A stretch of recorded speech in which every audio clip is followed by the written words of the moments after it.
చంద్రబాబు నాయుడు గారు మొత్తం అన్ని ఛానల్స్ లైవ్. చంద్రబాబు నాయుడు గారు ఇప్పుడు అమరావతి మొత్తం పరిశీలిస్తారు. తెల్లవారుజాము నారాయణ గారు వచ్చి అక్కడ కూర్చున్నాడు చంద్రబాబు గారి ఇంటి గారు. ఏంటంటే చంద్రబాబు నాయుడు గారిని తీసుకుని వెళ్ళాలి. వచ్చాడు, బస్సు ఎక్కారు ఇద్దరు కలిసి. బోని ప్రజావేదిక పడగొట్టిన దగ్గర నుంచి మొదలు పెడతారు. ప్రజావేదిక దగ్గర పడగొట్టి చూశారు.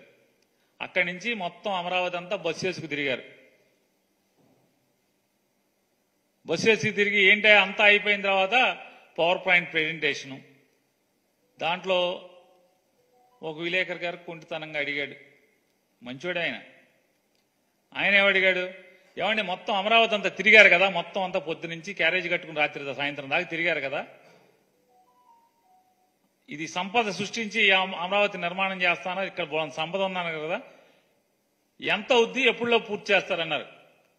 ఏం మాట్లాడతావే? నేను అదే ప్రశ్న నిన్ను అడుగుతున్నా, నువ్వు ఎప్పుడులో పూర్తి చేస్తావు? నువ్వు ఉంటే అమరావతిలో. ఇదో జెంటిల్మెన్ సినిమా లాగా ఉంది. వెంటనే లేచి మామూలుగా నాలాంటి ఉంటే అడిగాడు, అయితే నువ్వు రిజైన్ చేసి నాకు ఇవ్వు, నేను ఎప్పుడులాగా చెప్తానని చెప్పేవాడు.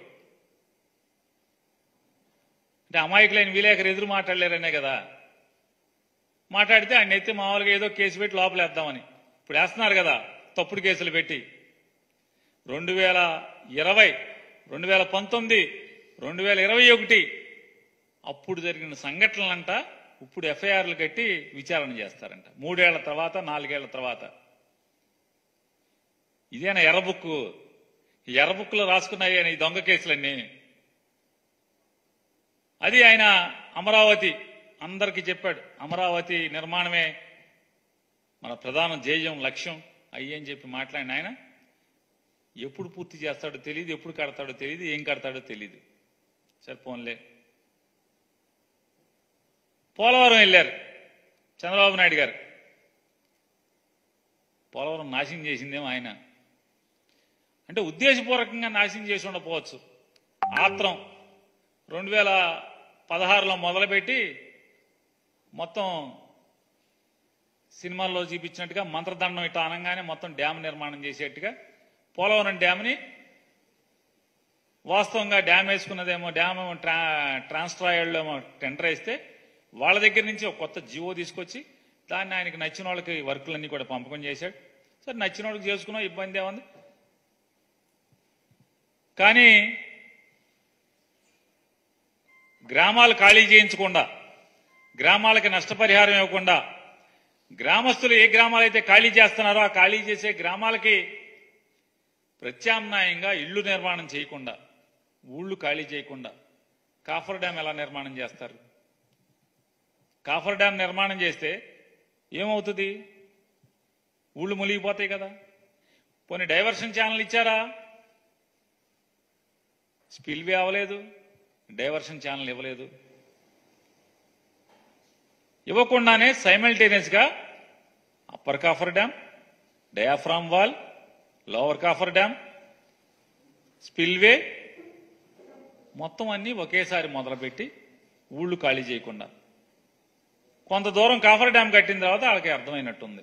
ఎవడో ఇంజనీర్ చెప్పాడు, sir coffer dam, upper coffer dam మూసేస్తే మొత్తం ఊళ్ళు మునిగిపోతాయండి, మరి నది వెళ్దు కదా అంటే, అయితే మధ్యలో బొక్క వదిలేయండి.